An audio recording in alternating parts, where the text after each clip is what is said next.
in cases of stalking, that's the worst advice you could give because you don't know how this person's going to escalate.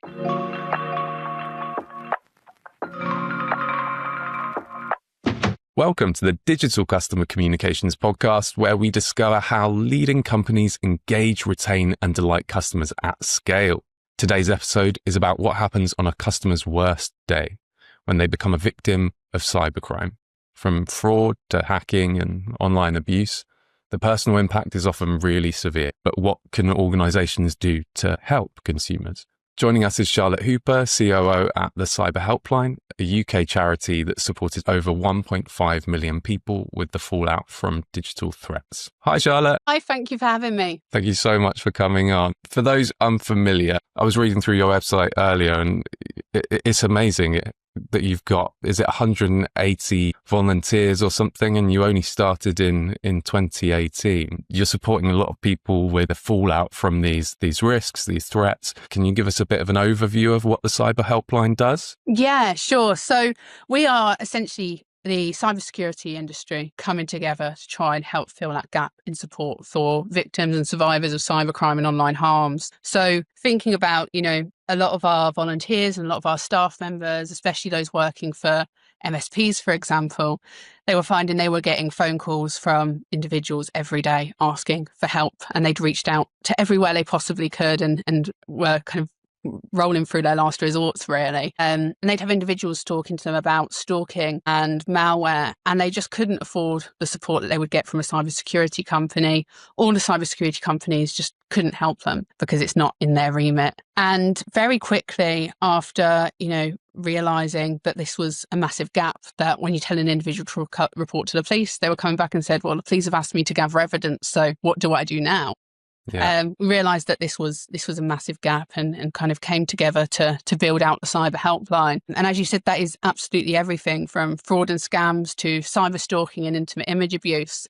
When you kind of look at cybercrime in kind of the UK context, around 5 million individuals alone are impacted by cybercrime every year. And of those, very few ever report to the police because they don't know that they've experienced a crime. They don't know whether they should report, or they're embarrassed by reporting. So that was really why we started the Cyber Helpline. And we've grown ever since. And let's talk about that gap a little bit more. So what protection is in place, or what support is in place from the police? So the police are, even though cybercrime makes up a massive percentage of the crimes across the UK, in fact, over 50% of crimes involve some sort of element of cyber nowadays, the training for the police is very minimal in this space. A lot of the times when you report a crime, the first person that comes out to see you is a junior officer, and they are there to gather the evidence and take their report. And oftentimes some of the advice given is, some of it's great, some of it is outright dangerous. It depends on what officer you get. So we're seeing that in stalking cases, for example, individuals are being advised to block someone or to factory reset their device. And actually, in cases of stalking, that's the worst advice you could give because you don't know how this person's going to escalate. So whilst, for a lot of crimes that might feel like common sense, we're also considering that risk in those cases as well, and also the loss of evidence that might come with those sorts of actions being taken. So whilst that advice feels like it's protecting someone, the officers just aren't necessarily trained that that's not the advice that they should be giving. And it's really not only a postcode lottery, but it depends on what officers come into your house in general, because do they have a personal interest in cyber, or have they received good training on it? It really depends on who they're going to see. And a lot of these cases, will never get justice for that reason, because the officers handling the cases don't necessarily understand what they're dealing with, don't understand what evidence that they need. And it really kind of takes advocacy from the victim themselves to keep pushing until they get to the right person within the police. And that becomes a full-time job in itself, unfortunately. Yeah. And I guess it's not just a case of training, it's resource as well. A lot of these cases, though they may be, you could have someone vulnerable dealing with something that I may be able to deal with very quickly because I've got the expertise. That could take a few days of emotional trauma and, a lot of pain, a lot of personal revelations if you're helping someone through that. It makes you think helping people with those kind of problems is deeply personal. So your volunteers are talking to people about things that are very, very private in some cases, very important to their lives. We're talking about valuable financial information or personal information, health information. So there must be some element of training involved in the volunteering aspect as well, right? Absolutely, because you think about kind of our volunteers and all of them are cybersecurity experts to some level. Some of them are, just starting out in the industry. They've maybe just graduated and are looking to gain experience and get their first job.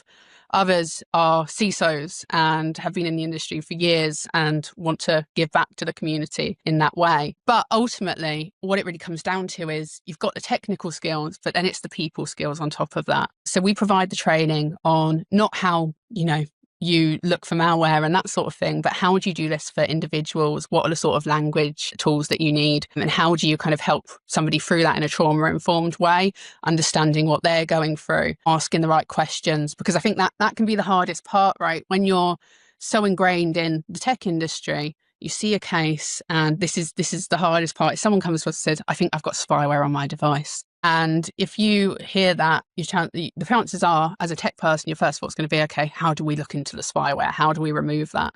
But actually, over the years, I'd say stalking cases in particular, around 60-70% of people say to us, I think I've got spyware on my device. The reality is we've only ever actually seen it in use a couple of times. What we tend to see is that they come to us thinking that because they've had to go away and do their own research. It's the first thing that comes up when you put in, my ex-partner's turning up at places where they shouldn't be. And they've just said, yeah, that's the answer.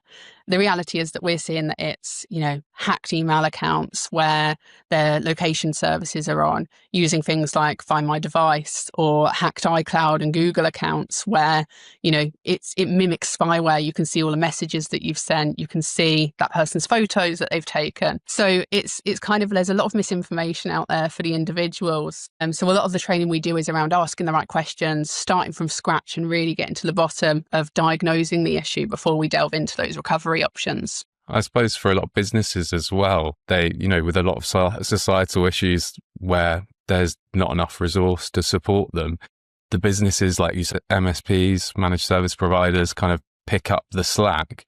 We deal with financial services a lot, regulated industries. So we're talking kind of financial advisors, wealth managers, who would often be dealing with people on the older end of the spectrum who may not have the technical experience, and they would have to deal with a lot of that as well. They do deal with a lot of this, diagnosing technical issues that aren't necessarily their job, aren't necessarily within their area of expertise. I think a lot of these professionals feel like they have a responsibility to some extent, but it's hard to know where that responsibility ends, isn't it? Right, exactly. And I think that was the thing that we thought when we first started the Cyber Helpline. So my background was that when I joined, I was studying policing at the time, and really quickly kind of looking at the cybercrime end of it, realised that the police are very limited in what they can do. And I think that's the same for a lot of people in the cybersecurity industry, where they're getting calls from individuals and very quickly realising I can signpost them to the police because that's their job, but then realising actually the police can't do much in this area. And I think that's where the responsibility kicks in. But it's really difficult. And I think, when we started to now, we've learned a lot ourselves in realizing things like, like I said, with cyber stalking, for example, what is the right thing to do in that case? We can do all the technical options to remove spyware and to look for evidence, but we're constantly actually having to think about that risk assessment as well. Is this person physically safe? If we do this, is that going to make that person angry? And what are they going to do then? So these are things when we first started, we didn't think about. And I think that's where, the responsibility that the cybersecurity industry has to help people with their skills also kind of needs a lot more support around it, because, we have the tech skills, but we don't necessarily have the skills to keep people safe, advocate for them, and to kind of understand the bigger picture of what's going on, because a lot of these incidents will be cyber enabled. They're not necessarily totally online. Yeah. A lot of them is a combination of everything. And we really have to consider that, as well as the emotional impact of the individual as well, which are not necessarily things that we'll be thinking about every day when we're working with businesses rather than individuals. So if I think about it from the perspective of a business, a couple of questions come up. When would I refer someone to you as opposed to deal with something internally ourselves or through our own MSP? I'm talking more along the lines of, breach related situations than cyber stalking, things like that, which are a bit more unrelated to the business consumer transaction. But at what point are there any sort of red flags where I'd go, okay, now it's time to hand this off? Or does the ICO, when you've reported a breach, for example, point people in your direction? At what point do you come in? Yeah, so I think it's really on a case-by-case basis. A lot of times with breaches, individuals at that point might not feel that they need to get extra help. They might be happy with, the information that they have at hand, and they might not be worried about the wider threat. But for a lot of individuals, who are worried about what happens next, this might be the first time they've received an email that they've been involved in a data breach, then you might want to refer them on to us to answer some of those questions around the wider implications. Because thinking about, the data breach in particular, could this be linked to any of the other accounts that they have? Could it make them more accessible?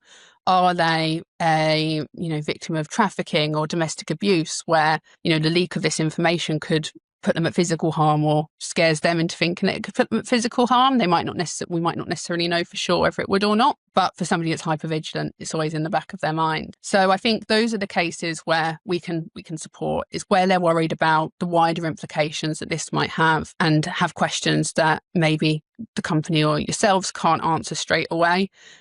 Questions about their other online accounts. How do I improve my online safety as a whole? And that's where kind of we look at the big picture of their full online footprint in terms of, what social media accounts they have, all the way through to what smart home devices do they have, and looking at how do we secure each of those, especially for individuals who may not be tech savvy and need somebody on the other end of the phone with them as they go through this sort of thing, which a lot of companies won't have time to do. We can be there for days and hours answering those questions. And so I think that's kind of the perfect time for us to step in and for referrals to be made, is when there's those wider questions that need to be answered. I suppose there is another side where a business or a professional might pick up slack from the more personal hacks, breaches of your own personal infrastructure at home. When you're a financial advisor or someone who deals with customers on a one-to-one basis, even hairdressers often end up talking to people about these things.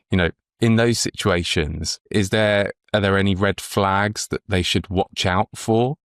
Where people might be, victims of stalking, as you say, Yeah, I think the most important thing to watch out for is always kind of the physical access this person has to that person and their devices, because that can change the complete landscape of what we'd be looking at. For a lot of our volunteers, if we pose that question to them before they start taking cases with us, the first things they're thinking about are the super technical stuff. But actually, this is where we need to be asking the questions of, what skills does this person have in the first place? What are they actually capable of doing? And, this person's safety in particular. But I think that sometimes as a cybersecurity professional, that's something that you skip over and you just think, right, let's get to the issue. So I think that kind of those questions are really important around what physical access does this person have is always the key for, do I need extra help in this? But also, asking questions about wider issues. You might have an individual that's coming to you and saying, I think my account's been hacked.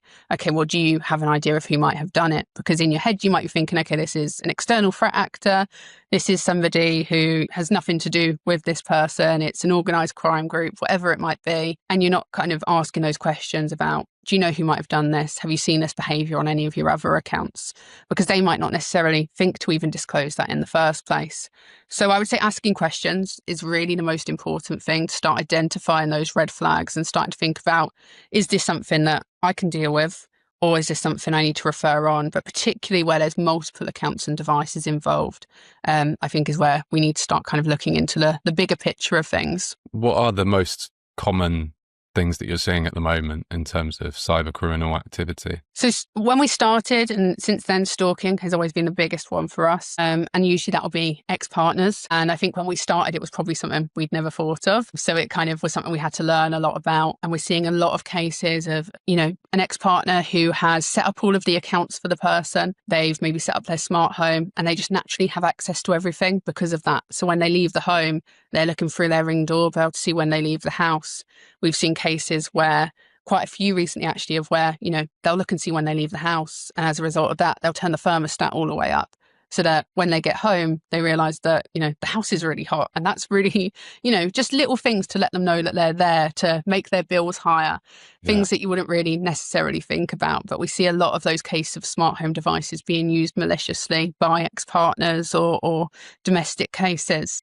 Some of the other things we're seeing are, investment scams and job scams are really big right now. We're seeing a lot of cases of those: invest into cryptocurrency, complete these tasks online, and we'll pay you X amount and send your ID off to us. And, that enables us to pay you. And then bigger cases of identity theft are being committed through that. And I guess one of the biggest things that we're really seeing is a rise in sextortion cases. The cases where somebody's encouraged to send somebody an intimate picture of them. Usually, it will be a fake profile that's contacting them. But in some cases, we're actually seeing that individuals who are current victims of trafficking are being used in these cases as well. So they think they are talking to a real person. They're video calling them and they're speaking to someone that's real. But actually, this is either a victim of human trafficking, it's an AI generated video, it's a fake video in the first place. They're sharing a image with them or getting on a video call with them and taking part in intimate activities. And then ultimately they're taking a screenshot or a screen recording of that and blackmailing them for money. And unfortunately, we're seeing this massively targeting young men right now. And in the news, as many people might have seen, there's a massive increase of people dying by suicide as a result of this as well. So massive emotional impact, financial impact that it has on friends and family in these cases. Yeah. But constantly changing for us. And sextortion, it's always been something we've dealt with, but have seen 100% increase on pretty much every year so far. So does that mean that you're seeing more cases where you're referring on to the police? Because obviously there's a portion of your cases that can be remediated by the person that you're helping or in collaborating with that person. And I imagine there's some that you do refer on or you refer them on to the police. Do you track that? Yeah, we encourage everyone to report to the police. And actually, one of the recent things that we found is that most people that come to us, so only around 30% of the people that actually use our service have reported to the police from the minute that they use our service. By the time they exit our service, that's up to around 70%. So we very strongly encourage people to report to the police.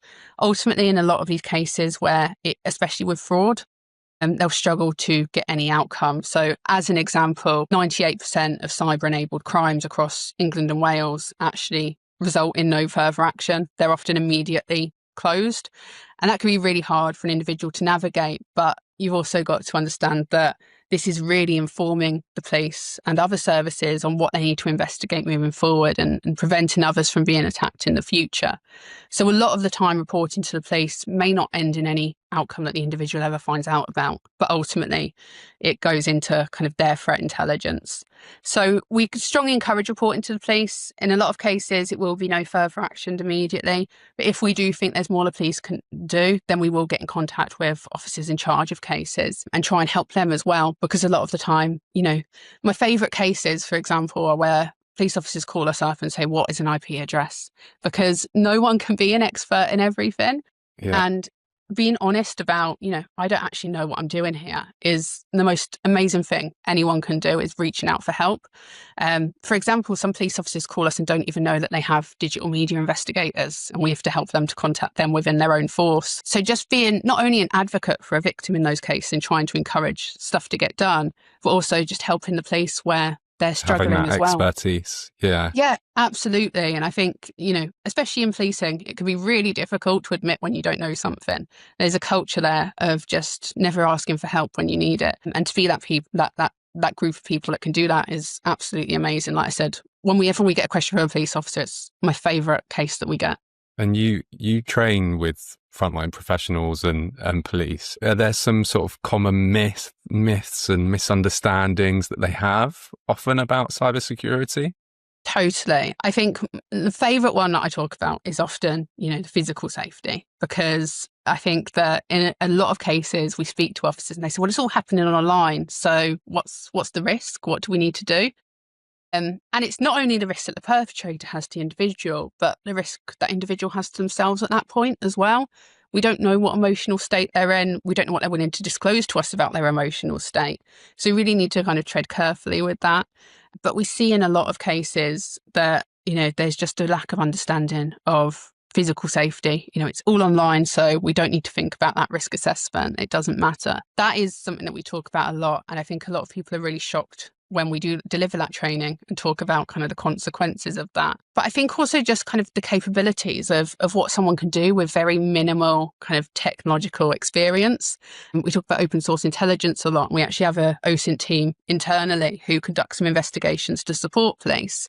But a lot of the time, for example, we will deliver training to police where we will talk them through how easy it is for us to find stuff online. We'll use case studies around that and say, if we were a stalker, look how easy this would be for us to find that out. If we were trying to social engineer someone, then it's really easy for us to find out they really like dogs. So why wouldn't we go to them and say, I need my dog's vet bills paid? And they're more likely to click that link or send money over because it's something that's close to their heart. And I think that a lot of people are often shocked at how easy that open source intelligence stuff is to do without even realizing that that's what you're doing. Not everyone knows the name for it, but it's really easy to go and Google something and get lost in a rabbit hole for hours and hours. And that is a lot of the time what cyber criminals are doing. And especially when it comes to fraud and scams, cyber criminals aren't necessarily, very rarely are they very technical people. They're very good at marketing. They're very good at getting people to click a link as soon as possible, at getting them to send money as soon as possible, building a relationship with people. And I think there's a big misconception that cybercrime is technical, when a lot of the time, especially for that facing individuals, it's all down to marketing tactics. We spoke to Neil Firminger from who writes Cyber Essentials, the program, a couple of weeks ago. And that's why that program is so important, because you've got, get the basics right as a business, and you're covering 95% of the threats. It's the same as a consumer. The problem you've got as a consumer, perhaps more so, is in a lot of cases you might have the technical aptitude, you might have all the security in the world in place, but there is a resource cost there as well. The extent of life admin that we have to do digitally at the moment. I'm technically savvy, but I still, if I don't spend a couple of hours every weekend going through all my digital accounts and all the things I have to do, then I'd be behind enough that I would be more vulnerable. And not everyone has the luxury of being able to spend that time. Exactly. And you can imagine when you have become a victim of a crime, how much more time that ends up taking, because you're sat there and you're told by the police you need to go and gather evidence. And even with us there, for example, we're having to go through every single account, every single device that they have with them, and looking at them one by one to see, can we find any evidence? And then we've got to do that again to start doing all of their security and their privacy setup. We can, like I said, cases with us can last anywhere between a couple of calls to lasting for years in some cases, whilst we get to the bottom of what's going on and making sure that person is safe, secure, and has their privacy control set up how they should be. So it is time consuming. And I think, again, that's like one of the hardest parts of reporting to the police. You're told to gather evidence. A, where are you looking for it in the first place? And B, it becomes a real full-time job doing that. Yeah. Not only do you have to gather the evidence, a lot of the time they also want you to give them context on what does that mean. So we'll see that, they've sent them a screenshot of a device that's logged into their account that shouldn't be. Well, how do you know that's not the device that you've logged into before?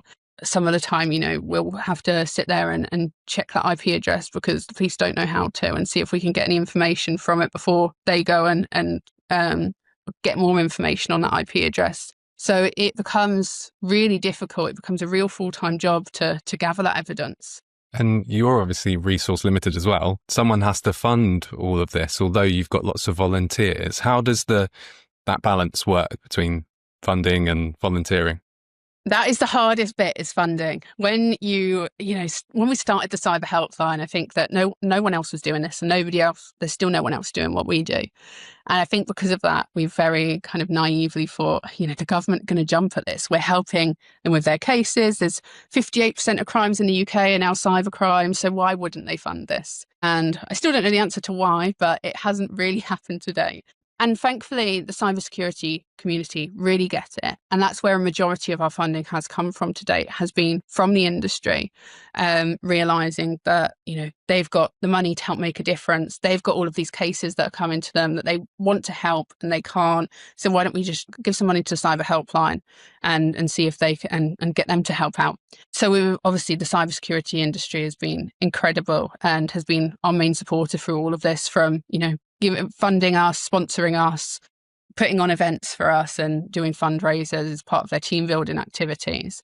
And thanks to that is really how we're able to stay alive and keep supporting people. And you've obviously got close ties with NCSC and the government and policing, and I'm sure at some point they'll realise how valuable you are to them. It's difficult though, because like you say, it's a costly endeavour just to help one person. God, if I have to help my grandma put her photos on her TV, it takes me half an hour. And like I say, I know this stuff. Exactly. And I think, it's actually surprisingly a lot cheaper than you think, because a lot of our team, or most of our team, by majority, are volunteers. It's very cheap for us to run. Thankfully, our help desk tooling is donated for us for free. So our cost is really in our calling system, in background checks, in the few staff members that we do have. And obviously, we're continuously trying to grow as well. So not only can we help more people as individuals, but so that we can campaign more and make change in this space. So our cost is surprisingly low when we kind of look at it from that perspective. And I think, when we look at a couple of years back, thankfully, we were funded by the Mayor of London for 18 months to support victims of cybercrime in London. When the change in government happened, some of the money from their budget was pulled. And as a result, that ended up being that we lost some money as a result of that. But again, it was the cybersecurity industry that saw that. And thankfully, a couple of people from the cybersecurity industry saw the Mayor of London had pulled out of funding and came together and managed to bring it back. So again, it's the industry that are kind of pulling it, coming in and coming together, where the government seems to be falling short in this space. That's amazing. I mean, it is a great industry full of people who, once you're in it, you realise really care about people. Absolutely. So in terms of advising businesses what they can do to help consumers, is there anything that they can do to better prepare consumers for the threats that they face today? Any advice they can give? Any tools they can offer? Yeah, I think that, everybody's very... everybody hears the stories. Everybody hears change your password, turn on 2FA. Everyone hears this all the time. And it's only really when things go wrong that people may sit up and listen. Of course, some people will set that up by default. But I think even in the cybersecurity industry, until you start to see things going wrong, that's where you kind of think, we should be doing this and that. And that's totally natural. And I think everyone thinks this is never going to happen to me. And that's just not true at all when you look at the amount of people that are victimized by cybercrime and online harm to varying levels. So I think kind of having that conversation and giving guidance is really important. But I think that when things do go wrong, it's about acting fast, giving them the accessibility to be able to contact someone as soon as possible and to get that advice quickly. Because once somebody has experienced a crime, it's just this really narrow window of opportunity where they're really interested in their security and their privacy. And that is the optimum time to get them set up so that they're not re-victimized in the future. Get Safe Online, for example, do some really great resources for people in terms of your security and privacy. And we work really closely with them because they're somebody that we will signpost to people that maybe haven't necessarily experienced a crime yet, or after they've experienced a crime, it's a great resource for them to go to. We're kind of that in-between stage, but I would always recommend Get Safe Online are a great resource to send over to people who are just interested in learning more about their security and privacy, whereas we're there to kind of try and help fill that gap in the middle. So I think signposting to us, we're always happy to take on case and support where we can, but just kind of understanding the questions to ask people, encouraging cybersecurity as part of culture within your organization, within your customers as well. What we've found is that something that's really effective is that actually within our companies themselves, cybersecurity awareness training is completely changing, and it's becoming more of kind of advice on how to protect yourself and your family at home. Because if you can provide that advice and give real life case studies of the impact that cybercrime and online harm have had on other people, they're more likely to increase their cybersecurity at home, and as a result, bringing that into work as well. So I think that combining that cybersecurity awareness between work and home is something that we've found to be really, really effective across the industry. That brings me on to, that the nature of people who have maybe a lot of experience, they've been in industry a long time. We're always battling with people who say, I don't want to deal with that. I want to, I don't want to have to verify my identity every time I log in or open this and that. I don't want to have to change my password, all of this stuff. You're constantly battling against, that's somewhat laziness, but mostly fatigue of having so many digital accounts and so much of a digital estate to manage these days. But what would you say to professionals about the importance of protecting their communications with customers in terms of how deeply it can personally affect them? Do you have any stories about the impact or any stats? Yeah, totally. I think if you think about individuals' experience of cybercrime and online harm, around 80% of the people that come to us say that their physical safety is impacted as a result of it.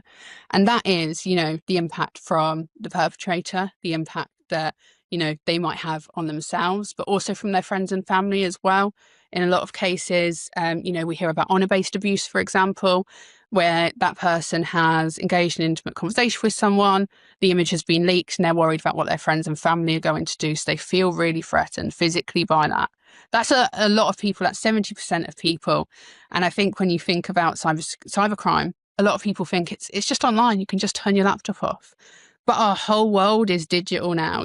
Our online shopping, our online banking, our emails, our work, our schooling, it's all online. So the impact of just one thing going on can absolutely change how you live your day-to-day life in general, how confident you feel in your technology, and how hypervigilant you maybe are about your technology as well.